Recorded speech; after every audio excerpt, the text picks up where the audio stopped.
Hello everybody, this is Yoko's Anime Reactions, and if you end up clicking on the link in the description, there is a link to the actual reaction for Fire Force episodes 3 and 4. And it's actually a double one because I don't know why I haven't been doing the double ones, but anyway, on to the review for this episode. If you've gotten this far on the show and you have not subscribed to the channel, I'd recommend doing so. Because I'm not only going to do Season 1, but I'm going to do Season 2 whenever I get to it. I don't know when, just depends on how far I can get recording-wise. Anyway, they have the Fire Force games in Episode 3, and Shinra started to get a little suspicious of Company 1, because apparently, according to the bad guy that he ended up running into, his brother is still alive. Correct me if I'm wrong on this, but didn't Shinra say himself that his brother died in the arms of his mother, who had turned into an infernal, and thus he would have burned to death? How on earth would he still be alive, if that's actually the case? That makes no sense. Because if he had been alive, they would have told Shinra, even if there was a possibility of him just being, forever scarred and burned as a baby, because he still would have wanted to know if his dear little brother was still alive or not. Even if it ended up being that he died soon after the events of the fire. So that way he could have at least said goodbye to his little brother. At most. And I don't know if this guy is trustworthy or not, but he's not given us a reason to trust him or not trust him at this point, because he's giving him information that he probably shouldn't know about. Like, how does he know about the fire? How does he know about what happened to his little brother? Even Shinra doesn't even know this. Something is definitely up here. Also, the lady who's running the other company that likes to step on people, she's not nice. And when all this is going on, Arthur shows up, tries to fight the guy. They all get their butts kicked. Though, thankfully, Shinra gets them out of there before the place goes boom, because he realized what was going to happen. And the funny thing is that they were trying to catch Arthur in the blanket thingy, and when he landed, it was like he wasn't there at all.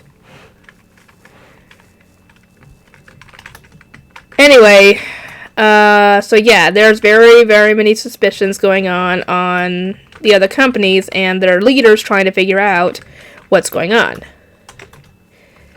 And next episode, while Arthur and Shinra are on their assignment being an actual firefighters, they're Fire Force soldiers. Hang on. Anyway, they end up... can somebody willingly turn into an infernal? Because that appeared to be what happened in the courtroom scene. Correct me if I'm wrong, or is that completely random? I'm assuming it has something to do with a possible... If you can willingly do it... Oh, shoot. I put the wrong picture up. Whoopsie. Anyway, what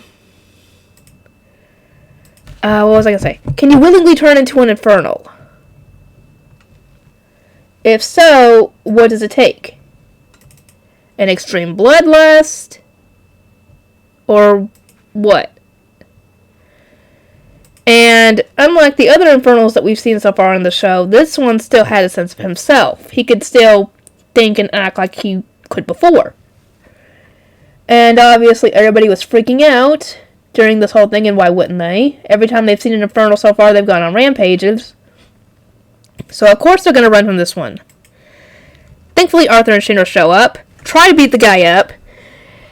However, the other company shows up with that lady, and she captures the infernal and leaves with it. And,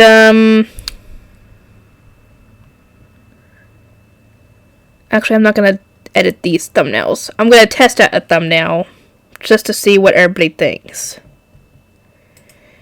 Anyway, the sister tries to go and talk some sense into her, because apparently those two were in the same coven long ago for an incident, which we'll get into the incident next episode, I think. Anyway, so yeah, they have her kidnapped there, so now the others have to go and rescue her. How is that going to go? You will have to wait and see in episode 5. And actually, wait. Yeah, you'll probably have to go and wait till episode 5, because not too much happens in the rest of this episode, I think. Or maybe I'm making up episode 6. Let me actually look real quick. Because episode 5, I think, was the last one I did. But anyway, a lot happens, and we get into some more stuff.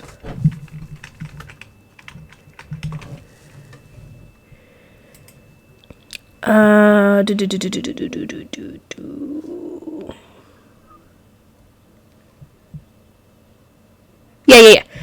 episode 6 was actually the last one I did. Okay, so never mind. We'll get into all that other stuff in episode 5 and 6. Anyway, I'll see you guys next time.